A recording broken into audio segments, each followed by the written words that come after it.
If you can't hear us, say so. Look and sound good. All right, awesome. Fantastic. Okay, we got a confirmation. Thank you so much. So, good evening. Start again with the date. We'll start over? Yes. Welcome. I'm Cherie. I'm Chris. We are Technomania. Hey, we're getting pretty good at that. The date is May 21st at 9 p.m. Eastern Standard Time. If that is today's date, when you're watching it, you are watching this live, and that means you can interact with us. If that is not today's date, then that means you're watching an archive, and you cannot interact with us. Make sense? Yeah, no time travel. No time travel. We haven't invented that yet. Anyway, tonight's chat topic is mobile internet options for RVers, and we're going to talk about everything that we've learned in the last 7-8 years on the road of keeping online. And we are coming to you live via mobile internet. We are broadcasting via an iPad mini hooked up to one of the rare and coveted unlimited iPad data plans that still exist. Right. They only came out for the first 2 months that the iPad was released, and if you kept the plan for $30 a month, you get to keep your unlimited data. Yes. And that plan actually gives you LTE or 4G data, and we actually had to switch to 4G from LTE just because sometimes 4G is faster than LTE, even on the same network. Anyway, about 2 years ago, back in late 2012, we did a video chat by the same title, Mobile Internet Options for RVers. And when we got done with that one, the structure of that became the outline for our book, The Mobile Internet Handbook. And obviously this stuff changes often, so we thought it might be time to update that video. And if you've been following along, you might also know that we are currently rewriting the book as well. And we are doing an Indiegogo campaign, and you can contribute to that right at the bottom underneath the video if you are so inclined. And there's also a sign-up email list if you want to be notified when the book comes out. It'll probably be about a month or two. Right. And I do want to comment on the commercials. I see a few things going through the chat thread. The Ustream free account that we're using, they have the right to throw in commercials and apparently pop-up ads now, too. The last time we did a video, we were lucky. They put in no commercials whatsoever, and apparently today they are. We don't know when a commercial is going on, so if it cuts us off and stuff like that, we don't know it. But this entire thing is being recorded, and when the archive is saved onto YouTube, everything will be there without the commercials. So we apologize in advance. We don't want to pay the $90 a month for $99 a month for a Pro Ustream account. So we can't control the commercials. We don't know when they're there and when they're cutting us off. We apologize. That's the nature of doing this for free and for fun. Right. Yeah, so we really do this for free and for fun. We just love doing these video chats. It's a fun way to share with you and get to share a little bit of our life. So we're going to get started. Awesome. So we're Technomania. Oh, yeah, we did that part. Yes, we did that part. Yeah. We've been on the road now, just over 8 years for Chris and just over 7 for me. And we are software developers, so we depend on mobile internet to keep connected in our travels. So it has been an essential thing for us, for our careers, and to be able to RV full-time. And Chris actually has a background in mobile tech. Why don't you tell me a little about that? Okay, so I've been doing mobile technology forever. Since before there was Wi-Fi, I've had wireless networking. My most relevant background, I was the director of competitive analysis for Palm and PalmSource, so I traveled the world. And my job was actually the chief spy. I got to get all the cool gadgets and play with them, get them connected, do wireless internet and data as I traveled all over the world. It was quite a blast.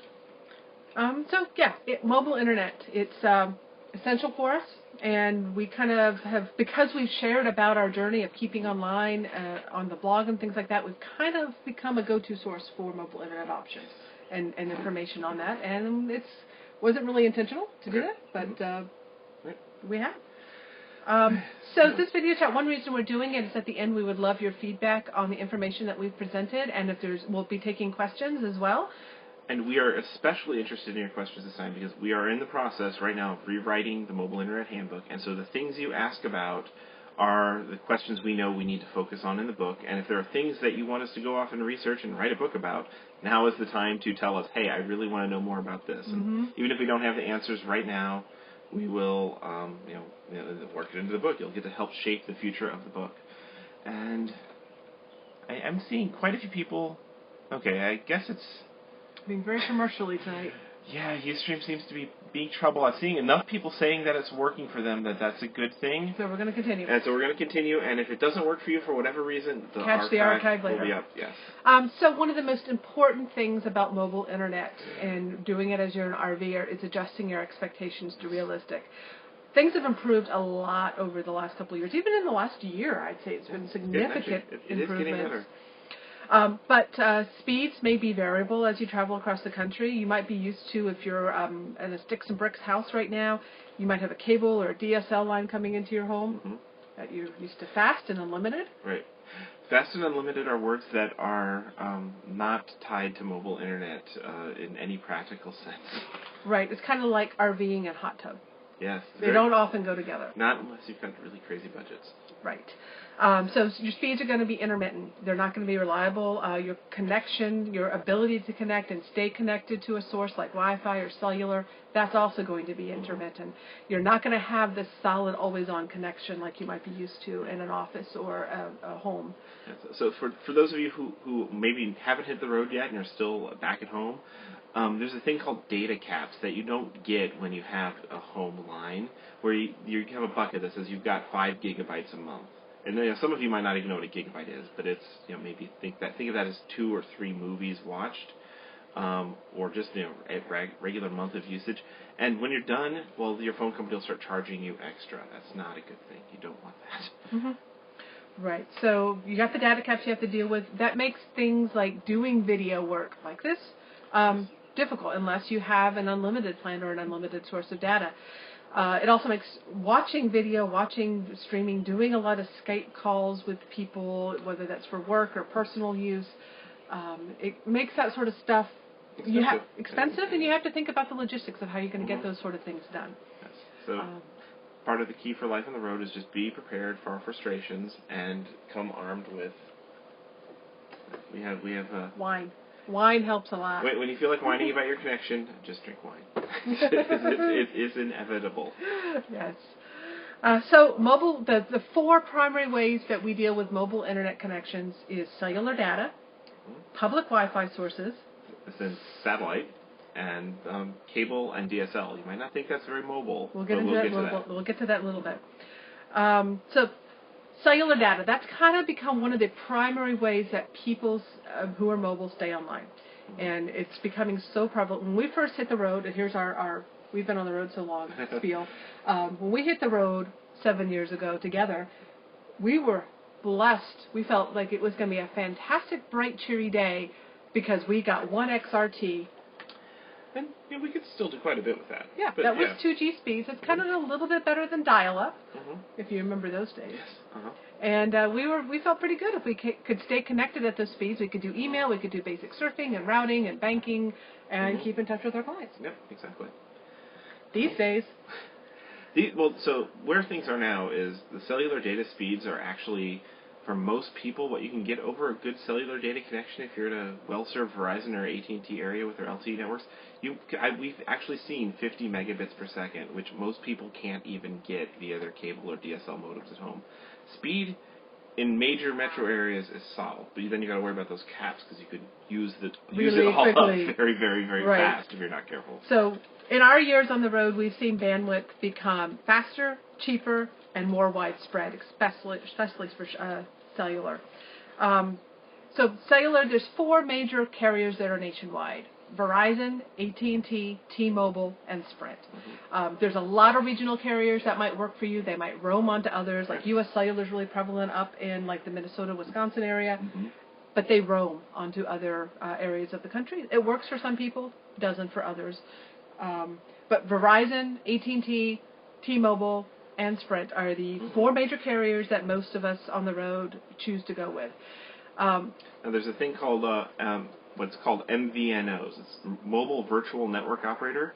These are people that you'll see advertising and you'll see offering service. They don't actually own their own network. What they're doing is leasing network from one of the big operators.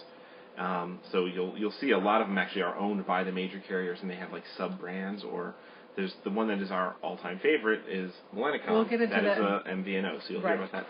But of those 4 major carriers, there's really no perfect network. Now, if you're going to go with only one carrier and one carrier only, Verizon has the most coverage across the country.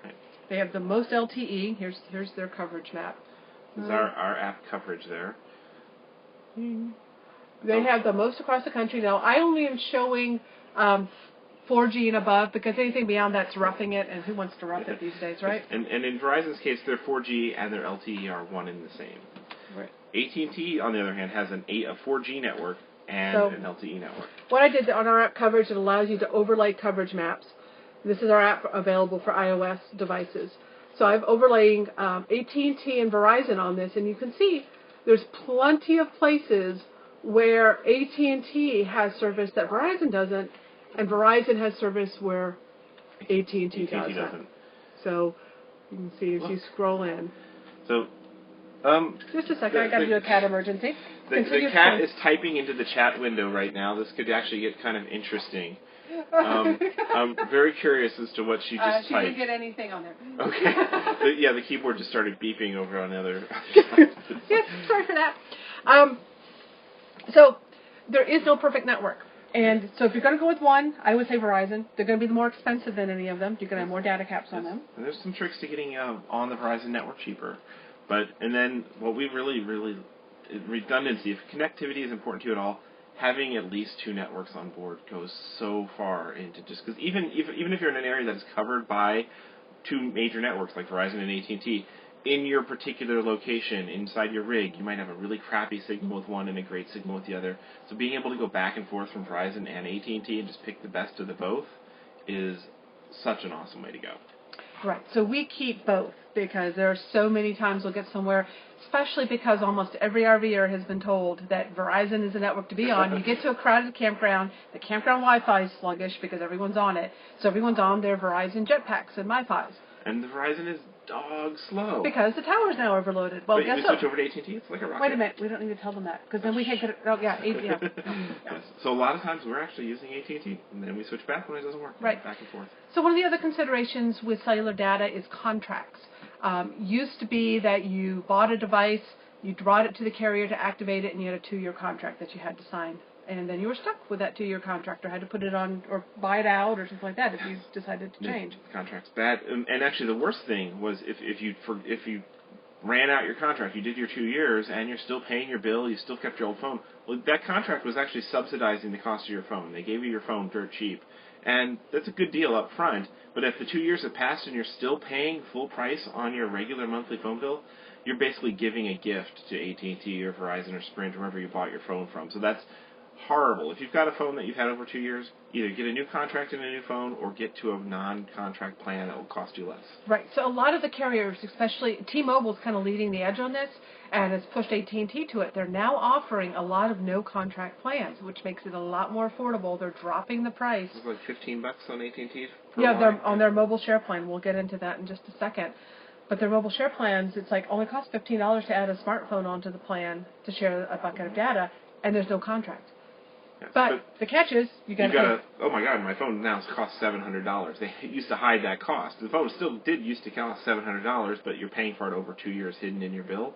So now they have installment plans, and T-Mobile and AT&T are really both making this easy. Even Verizon has things like where you can basically pay for your phone over time, still get an upgrade after a year or 18 months, or if you don't get an upgrade, well, your payments drop, which is great. Just don't go in the regular traditional contracts anymore. Not a good idea. Yeah, if you can avoid them. I mean, sometimes you... Yeah. Anywhere you might get a sweet deal. But. Right. Data caps are still prevalent on the cellular data networks. There used to be unlimited plans. Verizon used to have some. A lot of grandfathered in. If you have one, you might still be able to utilize it. You might have to work around to get it to actually be tetherable to your devices. So tethering, what is tethering? Some of these people who might be first-timers might not know what tethering is. Right. Do we have a smartphone here? We didn't bring a smartphone. The smartphones are all up here mounted doing video work. So what basically what tethering or personal hotspotting is when you're taking your smartphone, so iPhone, Android device, maybe a Windows device, or for those really old... You can do it in the Palm lands. Palm has them too. It allows you to use that data, your cell phone, as a modem for your laptops, your other tablets or devices that you might be trying to connect.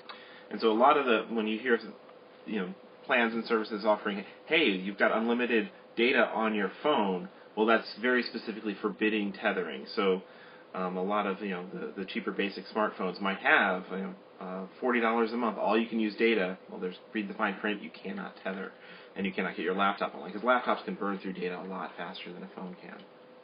Right. So there's also some unlimited plans out there, like AT&T on the iPhone originally started out as unlimited, and a lot of people have kept those plans. But there's two downsides to that. Number one, you can't tether it or hotspot it legally or within terms of service. Yeah. And it's really not unlimited. They start throttling your speeds after about 2.5 to 3 gigabytes of use. So throttling is like slows down your yes, speeds, they makes slow it you down, almost unusable. and that's the way they try and force you off of unlimited. Is they make it painful. If you actually try and use your unlimited, well, it gets worse and worse and worse for a lot of carriers and a lot of plans.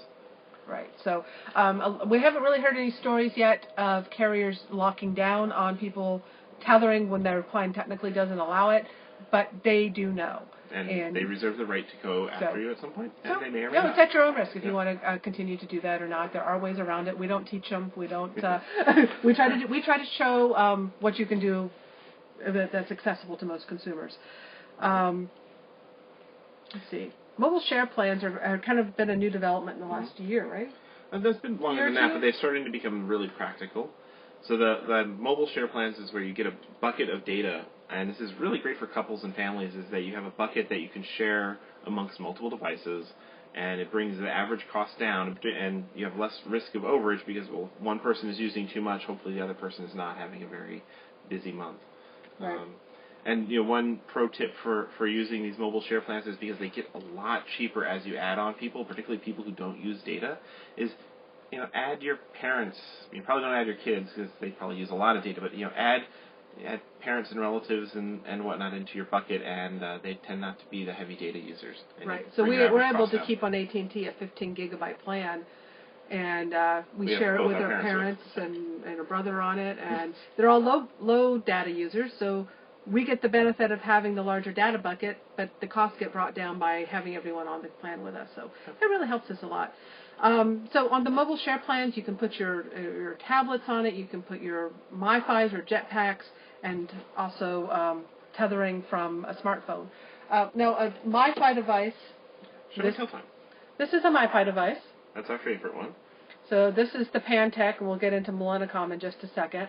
This is basically, so it used to be you had an air card like this. This is an old there's a USB air card there, yeah. And this is a USB. Air card. These would stick directly into your computer or a router, and then you would have to, then you would use this. That computer would be online. Then you'd get online, and they would receive the data. Now, what this is it basically has one of these inside of it, plus this is its own Wi-Fi repeater and router. So it can take the cellular data, and then it becomes a Wi-Fi hotspot that you can use this to get on up to 10 devices at a time on. So laptops, tablets, Nooks, Kindles, what else? Anything that you need to have to get on Wi-Fi on. These also have, this one has about a 10-hour battery in it, so you can take it with you hiking. You need to get online, maybe if you're doing some urban walking around. And the advantage of this one versus this evil little old one is that this one works. The Pantech works. This is an old Novotel that we had horrible time with. So find a good hotspot that you can actually count on. Right. We really like the Pantech. Right. These are really simple and easy to use. This is basically turn it on. It gets a signal. And you have a hotspot. It just. I had a little craziness there. Hopefully we're back. Hey, so we got to see you. So you're back. All right. Like I said, mobile internet. This is what happens. It cuts in and out. Yeah. Some days I just wish I could run a fiber into the window. Another option that's come up is T-Mobile. Now, if you have a tablet like an iPad or an Android device, they will sell you a little SIM card, which is a little tiny card that goes inside of LTE devices, and you can get 200 megabytes of LTE data and unlimited non-LTE data for free. And T-Mobile is a decent, respectable network. It works well in urban areas. In urban areas, one tip on T-Mobile is don't rely on it for your maps while you're navigating because they have lots and lots of dead zones between cities, even on major freeways. So T-Mobile can make you crazy if you're waiting for it to route your navigation. So. Right. So the MVNOs, or what does MVNO stand for? Mobile Virtual Network Operators. They're people who have a brand name, but they don't own any cell towers. They're just leasing time on other people's network. So our favorite is Millennicom, and they resell data on Verizon.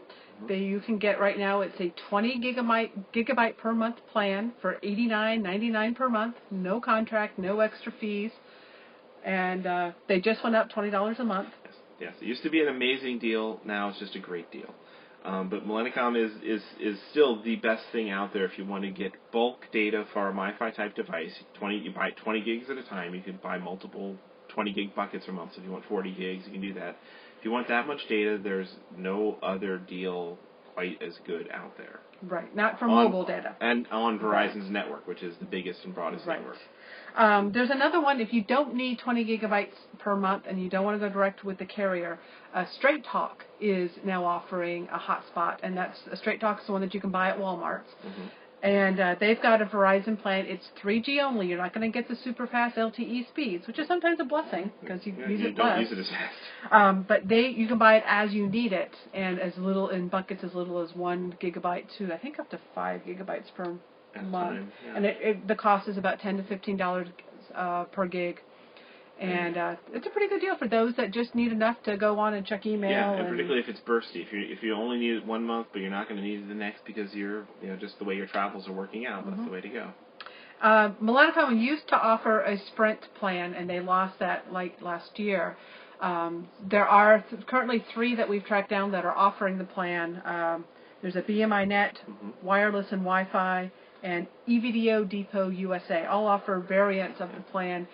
They're higher bandwidth, somewhere ranging from 30 gigabytes to 60 to up to. Yeah, EVDO Depot has got a fully true unlimited plan on their. It's actually they're mostly their market is rural home users. It's on Sprint's older WiMAX network, $125 a month, and it might be worth checking out if you need unlimited data and you're in an area that has WiMAX, which is not a lot of areas, but if you're in an area that has that or plan to be a lot, you can actually go to town on all the data you want. Right. So that's an option, and especially also for people that are living in rural areas that have good Sprint signal.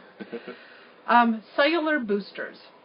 Now, you're going to get some places where you might get maybe only 1 bar of signal, and there are ways to make that signal better. A booster makes doesn't do magic. It doesn't pull signals out of nowhere, but it'll make a horrible signal bearable, and it'll make a bearable signal usable, is kind of what the best a booster can do. Right. Unfortunately, the booster market right now is a little. We don't have any strong recommendations right now because the FCC just put into effect a whole bunch of new regulations that booster companies are having to meet with their new products, and those just went into effect on May 1st. So there's only been 3 weeks. I believe Wilson's new mobile 4G 5-band booster. It's now shipping. We haven't had a chance to test it yet. We have not gotten one yet. They're kind of on back order. Yep. And there's several more that we're in the know of that are coming out. I think our neighbors are doing stuff out there. There's several more that are coming out. And I would honestly say if you don't need a booster right away, wait about 2 or 3 months and then check the reviews from a lot of people that are because a lot of us will be getting them and testing them, and you'll have a lot more data to go on to make the choice of what actually is working well. And the main advantage of the new boosters is boosters, by boosting a signal, if you're in a place with a strong signal and you've got your booster turned on, it can cause a lot of interference. It actually can take down the cell tower for other people who are connected to it.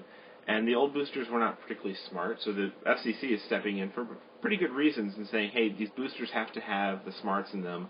They'll automatically turn themselves off or dial down in places they're not needed, and they'll avoid interference, and they will try not to make the network worse for other people, just better for where they can do their job. So old boosters, you really legally can't buy them anymore, and the new ones, they're just starting to hit the market. If you need one right away, the Wilson's always had a solid product. Yeah, the Wilson Sleek 4G. Oh well, then I'm talking about the 5-band booster. But okay, and this has been a good one for a while. They now have a version of this that is a 5-band. We assume it'll be good. This is the Wilson Sleek 4GV, which is Verizon only. It only boosts 1 device at a time, so we stick our MiFi in the slot right there and leave this in the closet, hooked up to an antenna on the roof, and that gives us a Wi-Fi signal for the rest of the bus. Really great combination, and this booster is really cheap. It's like $130. Yeah, it's pretty affordable as far as boosters go. Yes, there's other much more powerful ones, but that's a good basic way to go. There's also antennas that you can get. They're more passive. They're not going to actually have power to them to boost the signal.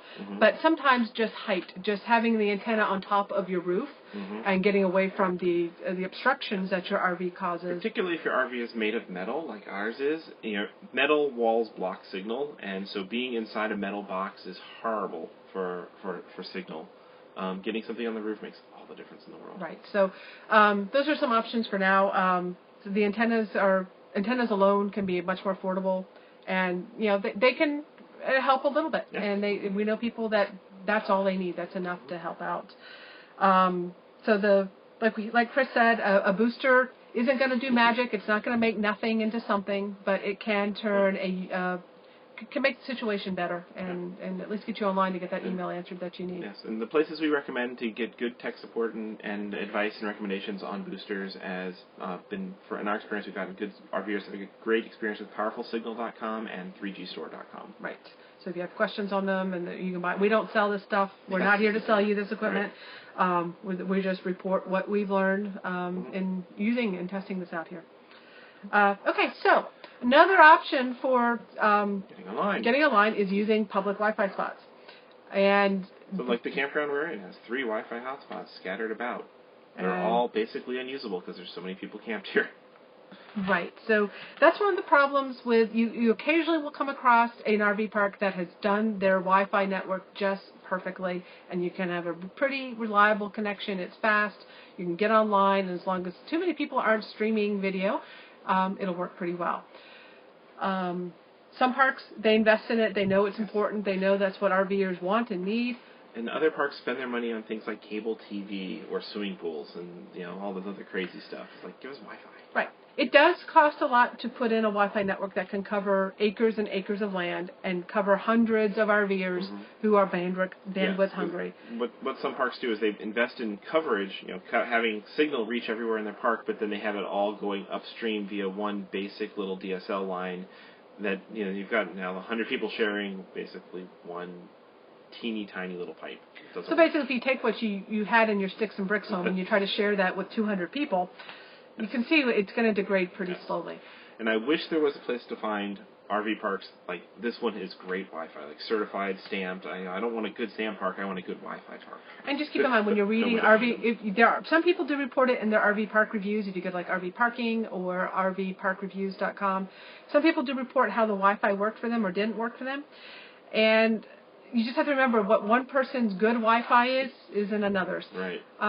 And when you are using park Wi-Fi, try to be a good, conscientious user. They're not put there unless the park says, "Hey, this is good for streaming video." So you're streaming for late at night.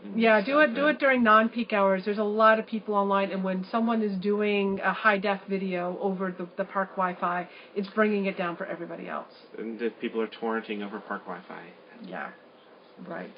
But other places to get public Wi-Fi include cafes and restaurants, so Starbucks, Paneras, McDonald's. I've spent days at libraries. Some days you just say, I'm going to have a commute day. I'm going to drive to the library and work all day and take advantage of great fast Wi-Fi. And it's a great way. He gets out of the house, I get the house to myself. Right. And that's fun. I like that. I like kicking you out. And it's good. It's good. Don't always think you have to do all your connectivity in your RV. You go someplace and take advantage of it. Right. Hotel lobbies and airports sometimes offer it. Now, there are paid public Wi-Fi hotspots, and there are free ones. Things like TangoNet, you might see in some campgrounds. A lot of campgrounds have Tango. They might give you a pass for free, or they might give you you pay to access it. A certain amount per day. And almost always we find that I actually don't think I've ever found a paid Wi-Fi connection that was worth paying for. But we could be wrong. We've had some really frustrating experiences, too. And you don't find out until you paid for it. Right. And that's the thing that makes it really crazy. The downsides to using public Wi-Fi. Variable quality, just like we said. Just because there's Wi-Fi doesn't mean it's going to be fast. One trick that we do is when we go to a public Wi-Fi spot, so if we're sitting down, maybe going to a Panera or Starbucks or something like that, and we know we have a video to upload or OS updates to our devices.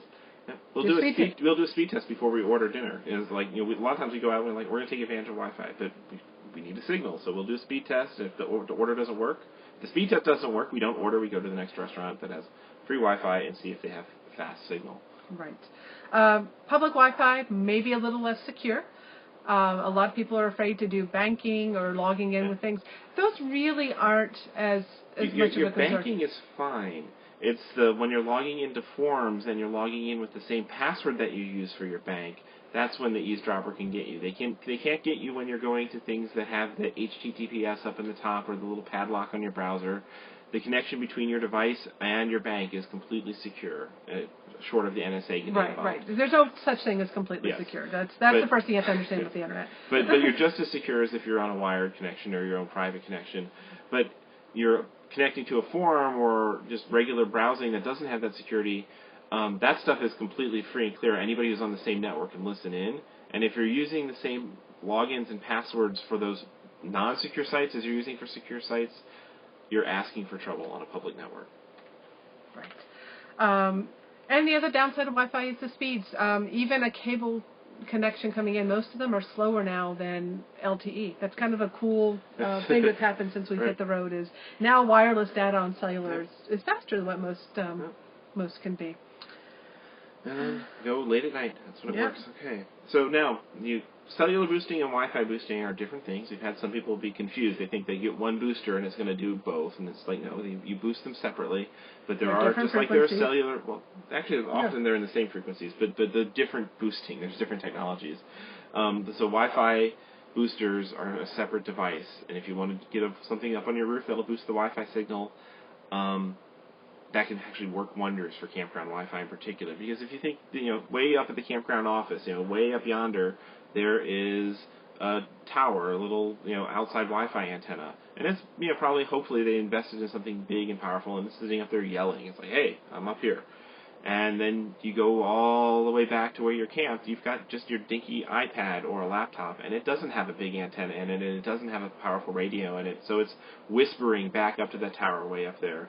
And so when you have a Wi-Fi booster, what it really is a Wi-Fi hotspot sitting up on your roof with a more powerful radio and a bigger antenna, and it has a much better chance of talking up to the tower way up front. It takes that whisper of an antenna from your device and makes it audible so that the other tower can actually hear it.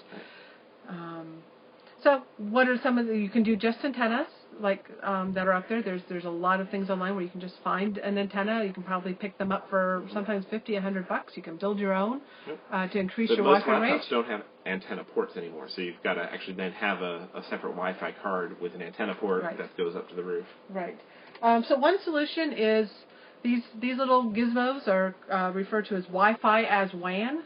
Wide Area Network? Yeah. So, this is a Wi-Fi Ranger. Right. And one of the features of a Wi-Fi Ranger and some of the other routers that are catering to the RV market is that they can listen to one network out in the distance, and then rebroadcast it as a local connection. So it has one connection upstream, and then a private local network just for you, both wired, it's got wired ports there, or wireless inside your coach that is private just for you, and then one upstream connection that's doing the talking for you upstream. The other thing is you can plug your MiFi device right into the router, and then you can control where this is getting its data from the public Wi-Fi. If it's working well, it can fail back to this if this is working better. And then all your devices that are connecting to it don't have to worry about switching between this and that. You don't have to go to all your phones and your light bulbs. Our light bulbs are on Wi-Fi. I'm assuming yours are probably too. But yeah, we have everything just talking to one router, and then we don't have to change the connections on our devices, our laptops, our iPads, or phones. Right. So it simplifies it. There's other companies. Pepwave makes a similar device, and Cradlepoint makes one as well. Yep. I highly recommend if you go to Jack Mayer's website. He's linked to, if you look underneath the chat, he's linked down below. He has a great review comparing and contrasting the Wi-Fi Ranger to the Pepwave to the Cradlepoint, and which one works better. Mm-hmm. They're always changing this technology. Mm-hmm. So again, just like any antenna, height is your friend. So you can have a Wi-Fi Ranger like that and just set it up in your coach, and it's going to have a better radio and a more powerful radio than your laptop will, very likely. But if you have something that is actually on the roof, so an external, they're much more expensive, but there's a Wi-Fi Ranger Mobile, or there's other things like that. We use the Sky. Yeah, we have a Wi-Fi Ranger Sky. Actually up on the roof, those things make tons of difference getting that altitude. Right, and this is also, it's a router, so you can also hook in things like printers and other devices. We have a Ethernet port that we use to connect in other stuff, right? Yep. Yeah, we've got everything hooked up to it. Yep. Satellite. Is the third option. Satellite used to be the gold standard for getting online as an RVer. You'd see the big fancy Class A's and Prevos and stuff with the Motosat antenna with the glowing blue satellite dish on top. And it's great. You can get online anywhere you go that you can get a view of the southern sky, and even all the way up into the boonies and into Alaska and out in places that are so remote. But, well, that was 10 years ago, and even 5 years ago. So, the RVers that went way before us, that was how they get online. And they can get online in some amazing places, and you still can. And we had a satellite dish for a while. The problem with the satellite dishes is, A, they're big and bulky and kind of initially expensive. The satellite experience is you're talking via a thing floating in space 26,000 miles away, so there's a lot of lag. So you say, hello, and then they hear, hello, wait, like not seconds later, but enough that anything interactive online is very painful, and they have pretty extreme data limits on how much you can use them. So there's all these downsides to satellite, and then as cellular rolled out all across the country, more and more places, even rural places, were in range of decent 3G or 4G cellular. So all the people who were using satellite started canceling their service, and the companies that were providing it ended up starting going out of business. So the people who are catering to the RVing market are all gone now. So if you want satellite internet, it's still available, but you've got to go now to the people who are catering to oil field installations and mobile command centers and all these things where the budget is a lot higher, the data caps are a lot lower, and for the most part, with a few exceptions, satellite just isn't practical for RVers anymore. Well, some people, if you're going to be out of cell phone range often enough, it can still make sense to jump through those hoops to set it up.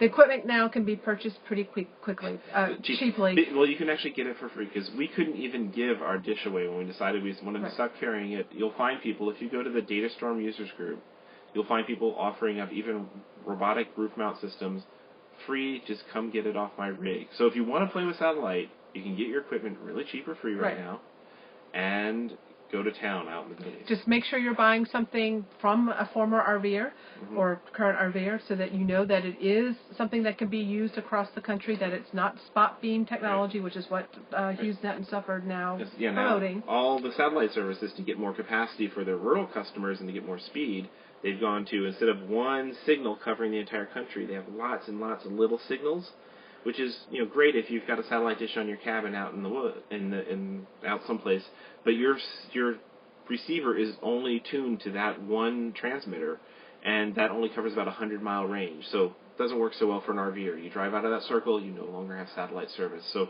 only the very old equipment supports the nationwide thing. In the HughesNet case, it's the HN7000S modem is the one to get. You can find them used on eBay. And all the new stuff is spot beam only, so you got to be very careful. Right. You'll have to jump through the hoops pretty much yourself, or go to the Datastorm user go to get Datastorm user groups and figure out how to use it, and how to get it activated and what the costs are going to be. But in our opinion, satellite only makes sense for those that are going to be outside of cell phone range often enough. Very often. And we talked already about the satellite downsides. So we're getting to other options. So if you are going to be staying someplace for more than a month, it sometimes makes sense to seek out an RV park that offers cable hookups at site, because that means you can probably subscribe to cable internet. And sometimes having that unlimited hardwire coming in is just... It's like heaven. And we discovered this. We had spent a couple of months in Florida last winter, and I guess the winter before last. And we realized, hey, but this is a park that supports long-term residents, and we called up the cable company, and it's like, no, there's no contract. There was no installation fee. It was like $19 to install. Trivial installation fee, and the guy was there the next afternoon. Right, you just rent the equipment. 24 hours, we had cable modem installed and ridiculously fast bandwidth. And unlimited. Unlimited. More and we're like, why unlimited. didn't we do this the day we walked into this park? Right. Yeah, so if you're measuring your stay in months, look into it right when you get someplace. Or if you've got a project coming up that you need to stop and be online for a lot, sometimes it's worthwhile to seek them out. So look for places that have seasonal spots, that offer seasonal spots, and maybe things that have 2 and 3 month specials. Look for mobile home parks, and just ask if they have cable running to the site. And sometimes it's just a nice perk. Yes. So that's one option. The other thing is entertainment on the road. Obviously, streaming video and content can be costly, or you need to keep an unlimited plan, which you can still do. But there's other ways to look at entertainment. We find we actually enjoy Redbox and Netflix discs. No signal online is ever going to give you the experience of a high-res Blu-ray disc. So yeah, go out and rent one. It's $1.50. $1.50 at Redbox. And you're getting a Blu-ray has 50 gigs of data on it. So imagine how much that would have cost to download 50 gigs. Yes. So you get really a high-quality experience. You're paying $1.50 a night for it, and then you return it to any Redbox the next day. So it's great for us in-transit travelers. Sometimes if we're just like overnighting at a Walmart, they usually have them there. That's kind of a treat after a long day of driving. Go in. And one other thing to do, and this actually might involve a Walmart or might involve Amazon, is for TV series, we would buy the entire series when they come out in the box sets, buy the series, work our way through watching it. You never have a buffering, you never have a delay, you never have a problem starting the connection. Watch the entire series, and then we usually would give it to a friend or sometimes sell it again, and that's how we could watch a lot of great TV series in super high res. Right. And if TV is really important to you, there's unlimited streaming from space called satellite TV, and a lot of RVs come with it already pre-installed, and you can get it as a second. You can even get a little one that goes out as like a box thing that you can put outside on the ground. Dishgator, I think they're calling it. Tailgater. Tailgater. So satellite. If TV is important to you, and just because you're full-time RVing doesn't mean that you're camping or on vacation. It doesn't necessarily mean the same thing. You're still living life. There is no shame in watching TV programs. And there are some people who will say, "Oh, but you're in an RV, you're camping. Just go outside and enjoy nature." Yes. But you can watch the Nature Channel, so why go outside? Yeah. There is no shame in watching entertainment. There's no shame in watching TV. Don't let anyone talk you into that. Yeah, particularly if you're a full-timer. Right. And there's also no shame in going out and enjoying nature too. So. Particularly if you're full-timer. Right. So our arsenal. We currently have, yes. We do keep the Millennicom Verizon hotspot plan for $90 a month. 20 gigabytes, and that's our primary connection usually. Right. We do keep a AT&T mobile share plan for our iPhones. We have actually 15 gigs right now. Yeah, we have the 15 gig plan. It's costing us. Like I said, we split it with parents and things like that. I think our costs are coming somewhere between $130 and $150 a month for that, and that's including our voice phones and text. Right. Our iPad that we're broadcasting this on, we pay $30 a month for that unlimited plan. If we ever miss a payment on that, we lose it forever. And if we ever wanted to cash in, or if you want one like this, you could find them on just the plans being sold for these iPads on eBay for $800-900. Last time I checked, they're ranging between $700 and $900 just for the plan, and you still have to have your own iPad to transfer the plan onto. Yeah, so very handy. So it is for us. It's this is what we watch TV on. We do a lot of streaming on. This is our Netflix device. We hook this up to the TV with with HDMI out and watch. Right. We also do keep Millennicom when they offered their iPad. This iPad we bought from Millennicom with their T-Mobile deal. So we do keep the 500 megabyte plan for $10 a month on it. So that gives us a backup source of data. Sometimes and a chance to test T-Mobile. So that's so we're testing that out. So what are we paying? So we got Wi-Fi when we can get it, and a box of wine as part of our arsenal. Yeah, so $210. I think about $260 a month is what we pay for our connectivity.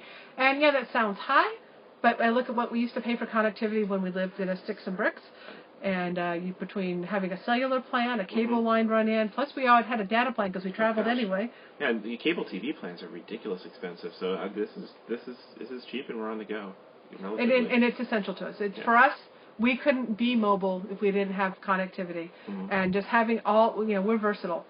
Chris, if you scroll down at the bottom, about halfway down the page in the article section, there's an article that Chris did back in January when we were back in Cedar Key, and he compared Verizon, AT&T, T-Mobile, and campground Wi-Fi, and he did speed tests all around the campground and just showed how variable it can be. So for those of us who depend on connections, the more options you have, the better. If you can go weeks or months without good connections, well, fine, do it. That's great. The more you spend, the more options you have, and it's a good thing. Right. So that's the content that we had prepared to update this chat. We welcome your questions and answers now. If you asked them before, I'm sorry, we have this, it's probably The scrolled chat up. window is only that big. So we're going to ask that anyone who would like to have questions answered by us to go ahead and retype them in now, or start typing them in now. We'll be happy to answer. We would like to keep them on mobile internet for right now, and after those run out, we can start integrating So in some general ones too. And we also have a special announcement too. Oh, we almost that's forgot right. that. Oh, yes.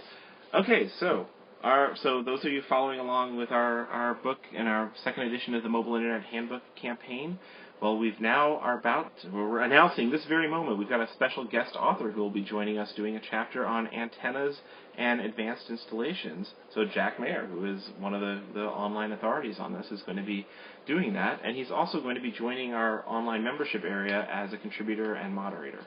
Right, so we're offering now a premium membership area where we're keeping on top of mobile internet news and reporting it and telling you how it affects us RVers. And Jack's going to be very graciously joining that and helping us answer questions. And he's also, going to have this special chapter in there. So that's going to be the $6,000 stretch goal, is getting Jack's chapter added to the book, all about antennas and advanced installations. So cool. And we're very, very excited to be working with Jack on this. Right. So, do we have any questions here? You tried connectivity dispatch to load balancing multiple cellular sources. So load balancing, for those of you who don't know, is if you've got multiple ways to connect, it's splitting your data needs over, like say you've got an AT&T thing and a Verizon thing. Some advanced routers can do load balancing. And there's actually some ways to do it with less advanced routers just by hacking around. It's a fun thing if you like to be a network administrator and play around with things like that, and or you've got very, very specific needs. For most people, it's probably way more complicated than you want to play with. I've played with it a little bit long time ago, and found it was more frustrating to try and get it to get a good benefit out of it than it was all the time spent in trying to tweak it. Can you do a Skype voice calls over satellite? You can over. That's the secret. Is when you're doing a voice over satellite, is don't talk over each other and say over at the end of the sentence, because that pause will have you just naturally talking on top of whoever you're trying to talk with. So you got to treat it more like just broadcasting messages back and forth over. Right. It can be done. We actually have done video chats on Skype. Over satellite. Over satellite. It was frustrating. It was grainy. It was... But it But worked. it worked. And we're in the middle of nowhere doing a video chat. It's pretty awesome. Someone here asked, I'm grandfathered in with Verizon data on my iPhone 5. I've also have a Verizon MiFi card with 3 gigabytes of data a month. If I pay full price, can I upgrade the card without losing my unlimited iPhone data? That's a question for Verizon. We have never been gifted with we don't have a Verizon Unlimited plan. There are ways, if you be very careful when you go in and just find a Verizon guy who knows how to do it, but you can... No, you don't go into the store to do it. That's the first tip. Don't do it. Most stores are not so fluid. It's the Howard Forums, I think it is. Howard Forums. Howard Forums. They track a lot of phone information, and there's a whole thread on there about keeping your unlimited data on Verizon. I would recommend following those instructions. We've not gone through it ourselves, so I don't have a lot of information to share on that. I'm not sure we can find the link or the number for the Verizon guys that come to the RV shows. They're actually a Verizon dealer that does a bunch of the Midwest, but they also go to all the FMC RV shows. They say that they know how to work the system to keep your unlimited plans if you go through them. We just saw them present at the Escapade rally. Right. Yep. Someone says for $60 a month, AT&T unlimited data. Also, Fios. What is Fios? That's the AT&T fiber optic. Okay, so that's not mobile. That's what they can install. Yeah, so that'd be their equivalent of cable. Okay. So what's the ballpark total monthly data usage you guys use as developers and somewhat heavy users? I think, not counting this iPad, which we watch a lot of Netflix on, we probably go... I'd say 40? 30, 35? Well, we have 35 between Millennicom and AT&T. And we usually are good by the end of the month with that. Yeah, we try and one trick that we have is Millennicom cuts off on the first of the month. We have our AT&T set so that it rolls over like around the 25th. So that if we're running short on our Millennicom, we still have extra data left. Right. We have new data left Right. on our AT&T. So Right. watch where your cutoffs Your are. plans overlap. You have no control over the Monocom. It's always going to be the first, but your other plans you might. Yep. And then we also use some campground Wi-Fi, and then we have big uploads with iOS stuff. I don't think we actually use probably about 50. Oh, well, yeah. If you factor in, like, going out of the RV and going to use a library or going to find campground Wi-Fi, or sometimes you go over to a friend's house and knock on the door and say, hey, can I borrow a cup of bandwidth? I just want to sit on the couch for an hour. Right. That's great. Okay. Someone asked, you mentioned what and who. I'm sorry. If you type in any URLs, are going to be censored. And apparently I saw earlier that I guess some brand names are being censored, and I have no idea why that's happening. So some people were typing in carrier names, and they were being censored. Right. So put spaces and stuff in there if you're going to ask a question about a brand name, I guess. How often do RV parks that you visit have cable running to the sites? We don't see it very often because we don't seek out those sorts of parks. We like state parks, and they tend not to. Right, and we like things that are more scenic. But so places that cater to long-term residents, and we have stayed at quite a few of them, very often have cable to their sites, and they're open to you having a new line run and stuff. Any place that caters to long-term residents is likely to have it. Right, so you'll have to seek them out. We don't naturally find them because we don't naturally gravitate towards the sorts of parks that they offer us. So, let's see. You guys are awesome. Yes, thank you. We love hearing that. Thank you. Yeah. How can you tell how many gigs you use a month to plan for on the road? You're going to need to get some sort of data tracking software. Well, yeah, you need to have a funnel that everything goes through. So a router that tracks it? Or So yeah, the Wi-Fi Ranger does an okay job of tracking data. You've got to reset it every so often. The PepWave the PepWave has actually got much more advanced. Oh, I forgot to grab the PepWave to show you. This is another little router box. They have some pretty intelligent data usage tracking that will keep track of how much data you use on any various connection. If you're using it through the Pantech MiFi device, every night Verizon updates what's displayed on its screen, and so you can get a sense for what you're using through that. But if you're not on the road yet, it's still a little tricky. Some Netgear routers, actually, if you're not ones that are catering to mobile users, but some home routers, like Netgear one I was working on recently had a very nice monthly data total that it would give you. So keep an eye for that. Right. Someone's asked, how much is 20 gigabytes? And they're saying how much is, how many days does that last at, say, 5 hours a day? So the thing to understand, data is not measured in hours. Right. It's measured in data usage. So 5 hours a day, are you just surfing webs? So text, 20 gigabytes is like all the encyclopedias on Earth over and over and over again. I mean, text, that's nothing. Now, 20 gigs is also maybe 10 high-res videos. 10 hours of high-res video. Right. What are you doing in those 5 hours is really what it comes down to. And this is where it gets tricky with things like Netflix. Netflix and YouTube and stuff like that will try and, if you've got a fast connection, they'll give you a better quality picture automatically unless you try and override it. So if you're on a slow, crappy connection, an hour of Netflix might not look so good, and it might only use 400 or 500 megabytes. But if you've got a really fast LTE connection, a couple hours of Netflix might use 2 gigabytes. So it's kind of tricky to break it down into hours. Right. Let's see. Any experience with bonding multiple 4G throughputs? That was what he was talking about. Is load balancing is kind of the similar thing. Is you could bond as well, which is taking identical connections and just doubling your speed by having 2 or 3 identical connections. We don't need, usually, particularly if you're in a good area with 4G, you don't need more speed. In some cases, we wish you could throttle it down to less speed, because once you cross over 5 or 6 megabits of speed, that's enough to watch HD video. That's anything else, you're just risk burning through your data too quickly. You mentioned Powerful Signal. It's not Power and Signal. It's actually PowerfulSignal.com and 3GStore.com. Those are both places, and there's probably others that are really good, but those are the places we've had really good support and customer service. And they know RVers. And yeah, they know the needs of RVers. So those are good places to check for boosters and routers and such. All right. Are there any other questions that are lingering on mobile internet? If not, feel free to also ask any questions about general nomadic lifestyle. On the road, live with us, anything you want to know about our cat. Yes. Oh, well, wait. I've got one question for all of you. We've got to go back around to.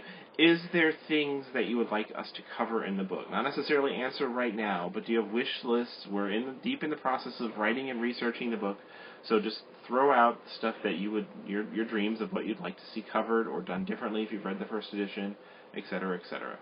Do we see a new Wi-Fi Ranger on the horizon? We actually saw it on top of our bus last week. Yes, we did. We got at the Escapade, we got to play with one of the Wi-Fi Ranger prototypes. They also were showing off the Wi-Fi Ranger Marine 2, which is up on their website. So that's kind of a sense for what they're playing with for the RV market. They just got to figure out things that people won't smash by running into trees and such.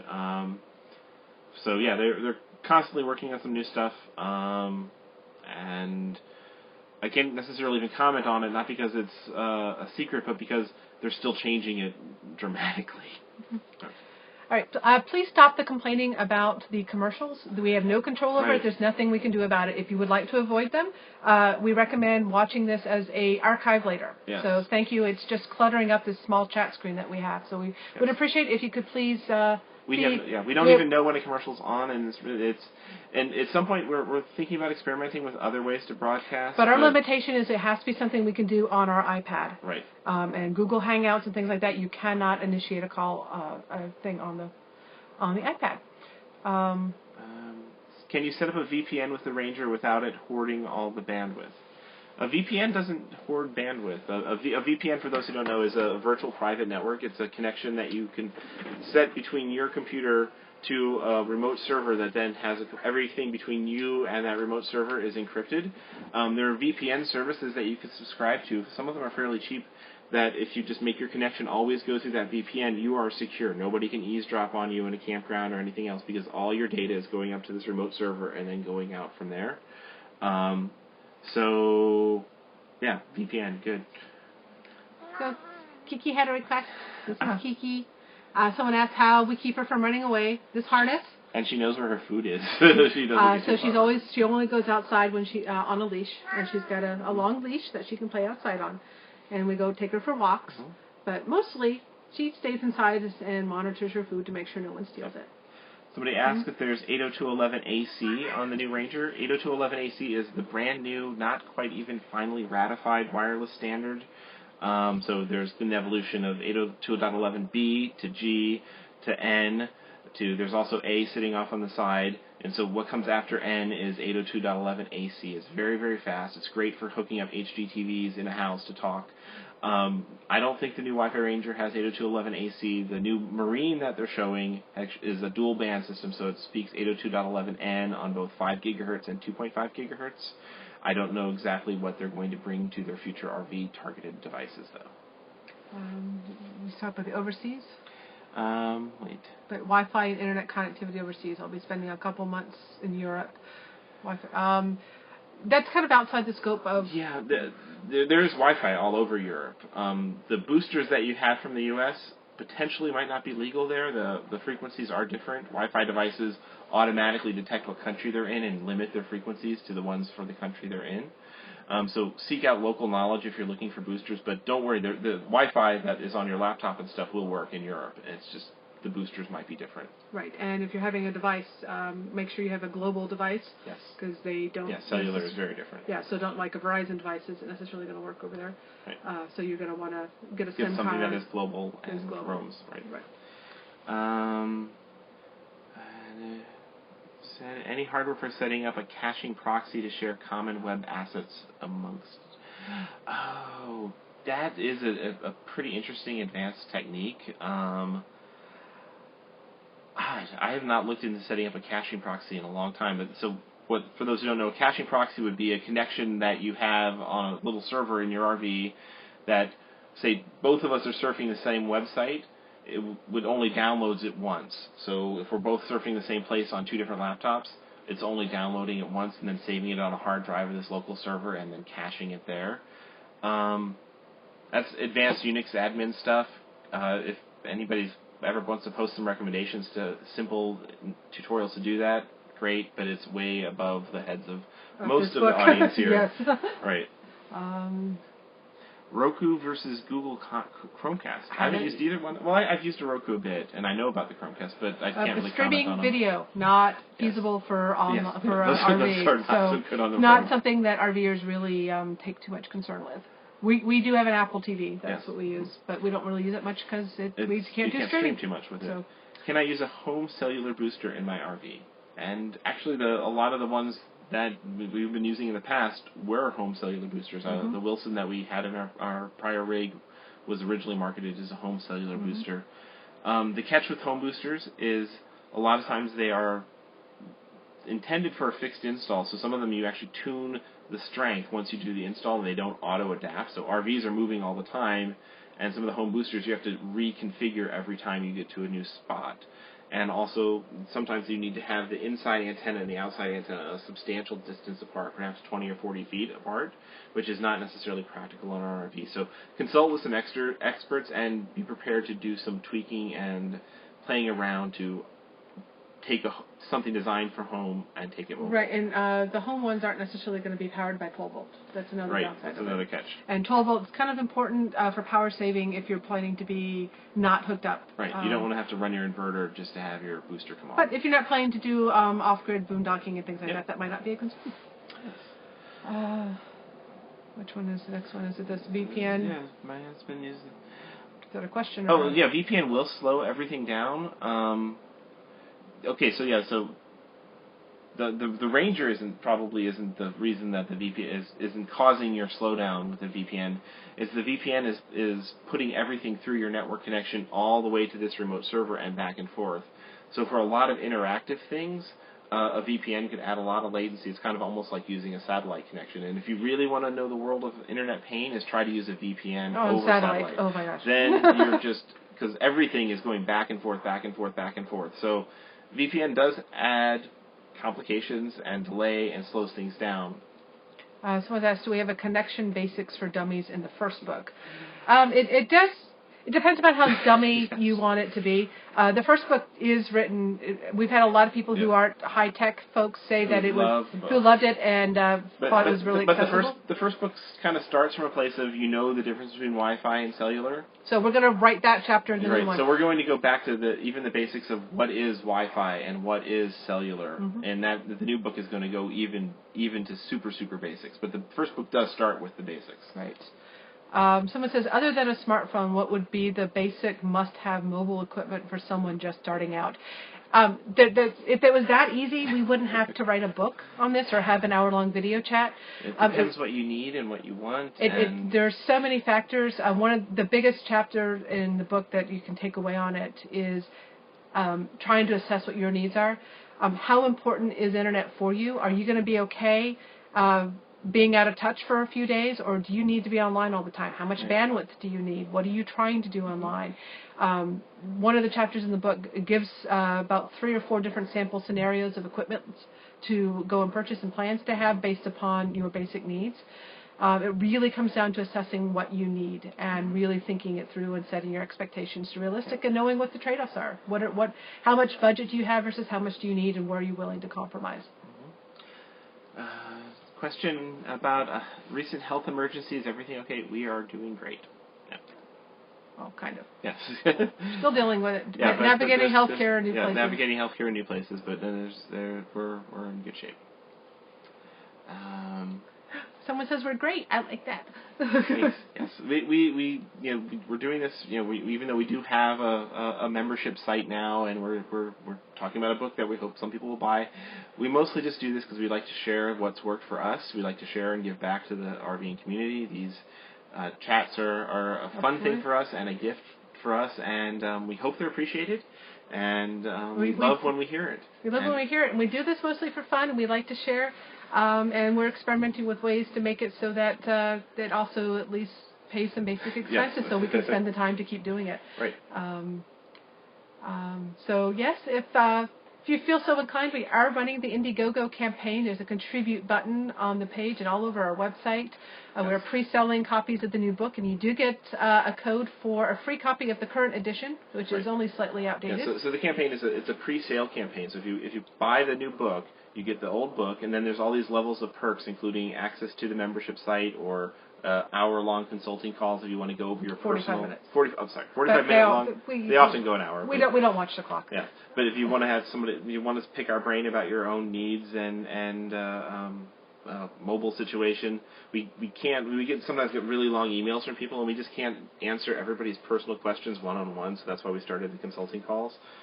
We try to answer as many as we can, but it's there's that, and all the way up to we'll send you a postcard from the road is one of the other perks on the Indiegogo campaign. So go check it out and just see if if pre-funding campaigns is not for you, that's a-okay. We hold nothing against you, but we do at the bottom of this page, we do have an email list that you can sign up for, where you'll get an announcement when the book is ready, and if you can purchase it when it's actually ready, if it's something that you need.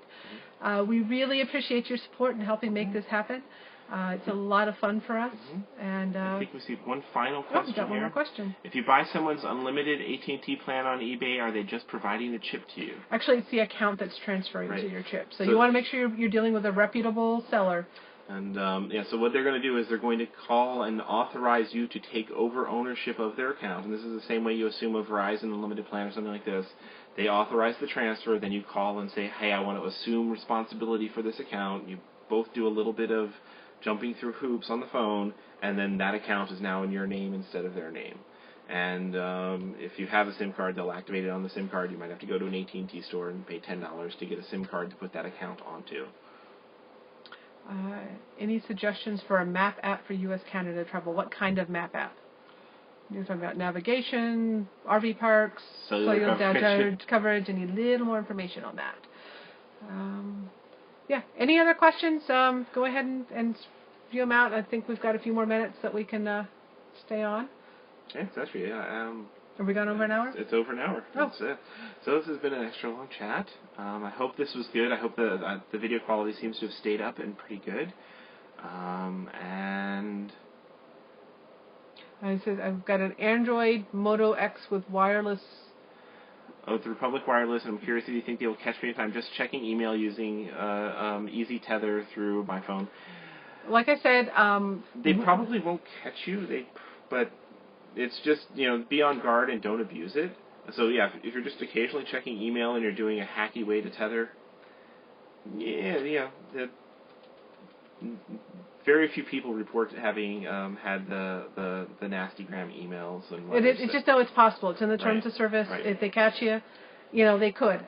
We have not heard a lot of. I don't think I've heard of anyone getting caught, but it doesn't mean that it can't happen. Right.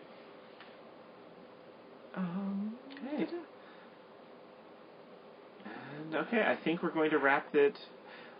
Do you game at all? PS3, Xbox, etc. The gaming rarely and always local, not streaming wise. Yeah, we do wish Millennicom. Someone commented that Millennicom should give us a commission. They don't. They don't have an affiliate program. We're not affiliated with them in any way. It would be nice. They give us an inside scoop on their new stuff, which is nice. But I think their costs are so cut to the bone that they don't have overhead and things like that. It would be nice though. It would be nice. Someone asked, are you going to tour any RV factories? I hope to go to the RV Hall of Fame, because that'll be awesome. But I'm not really into the RV factory tours. We've done some. Yeah. So we're gonna say good night. We're going to leave this go now, and so thank you very much. We'll stay tuned for the next video chat when this comes, and look for the full archived commercial-free version to be going up on YouTube shortly. So thank you. Thank you. Good night.